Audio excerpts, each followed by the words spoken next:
अल्लामा सैयद खलील कादरी रहमतुल्लाह ताला अलैह आपके वालिद गिरामी अल्लामा अबुल असनाद कादरी को इस वालों ने जाकर जेल में कहा कि तुम्हारा एक ही बेटा है खलील कादरी, वो शहीद हो गया।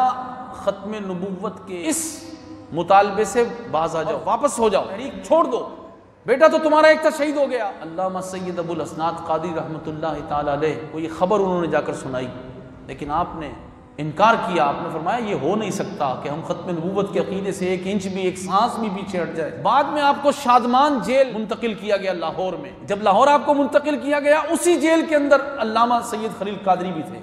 अब बाप बेटे की मुलाकात होती है। अल्लामा सैयद खलील कादरी कहते हैं मुझे पता चला कि मेरे वालिद भी इसी जेल में हैं। तो दोपहर के वक्त कैदियों को खोल दिया जाता था। मैं अपने वालिद के पास पहुंचा, मैं उनका एक ही बेटा था। मुझे देखा, नीचे नजर कर ली और तफसीर लिखने लग गए। कहते मैंने अस्सलाम वालेकुम कहा, कहने लगे वालेकुम अस्सलाम। मैंने कहा अब्बा जान मैं सैयद खलील कादरी हूँ। आपने निगाह उठाई, फिर गौर से देखा, फरमाया खलील तुम? कहा जी अब्बा जान मैं। कहते हैं आप रो दिए और रोकर फरमाने लगे तुम जिंदा? मुझे तो ये बताया गया था कि तुम शहीद हो गए हो, तुम्हारी शहादत की खबर मुझे मिली थी।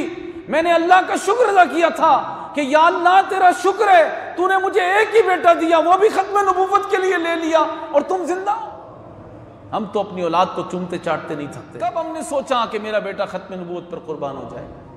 कब हमने सोचा कि मेरा बेटा नामूसे रिसालत पर कुर्बान हो जाए?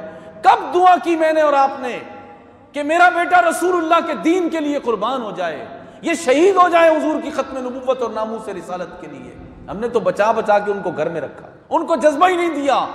और वहां शहादत की खबर आई तो क्या कह रहे हैं कि या अल्लाह तेरा शुक्र है कि एक ही बेटा दिया, वो भी खत्म नबूवत के लिए लिया। इसको कहते हैं हुजूर से मोहब्बत।